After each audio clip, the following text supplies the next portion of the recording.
fighting it. You know, the people who are coming after me don't have the guts to come after Trump.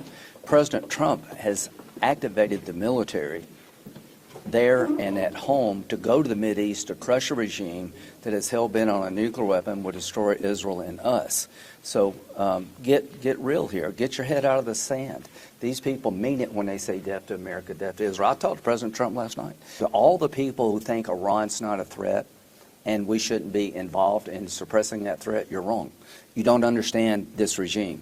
You're in denial. These people would use a nuclear weapon. They had one. They were trying to get one. After we bombed the enrichment facilities in Midnight Hammer, they went right back at trying to restart enrichment deeper. And all this is going to come out soon.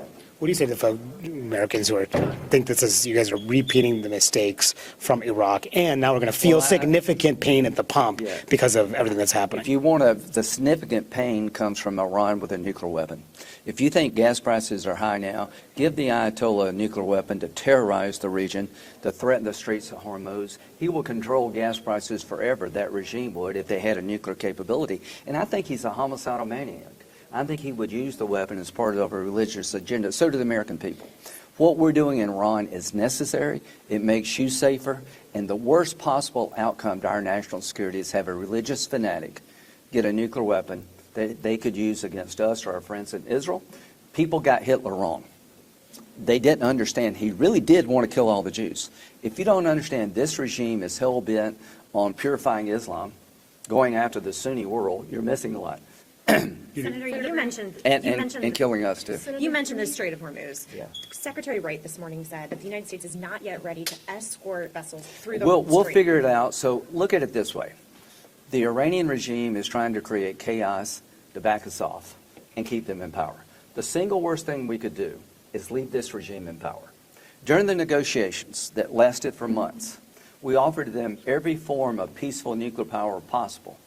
We were literally going to pay for it, and they said no. I've always said the regime will change by the will of the people, not us. I'm not going into, this is not Iraq. Do you see any American ground troops? I don't see a need for it. If the regime changes, it's because of the people. The regime doesn't have the ability to destroy America, make a nuclear weapon, build missiles, and support proxies. But can the U.S. leave if this regime, if the Supreme Leader stays in power? I think this regime, I don't know what power he has, but I can tell you his ability, wherever he is at, to terrorize the world and America is going down, not up. And I don't see this conflict ending today.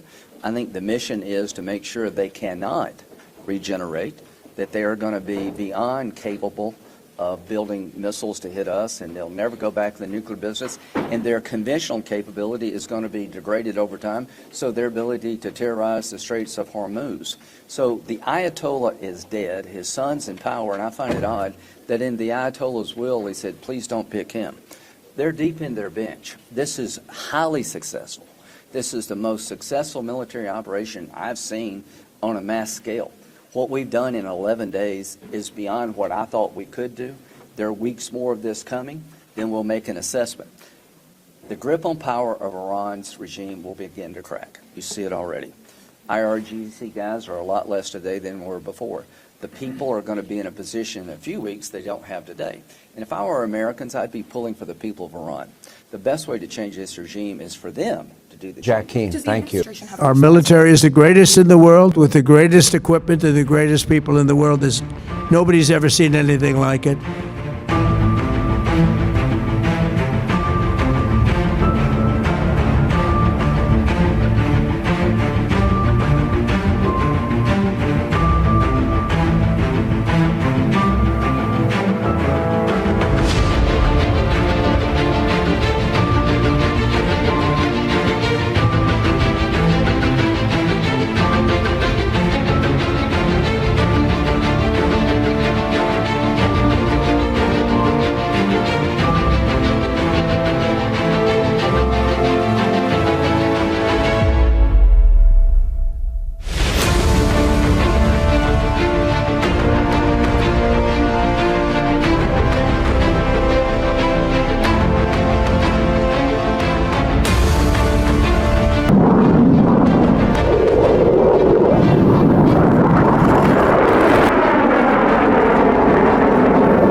They're not the bully of the Middle East anymore.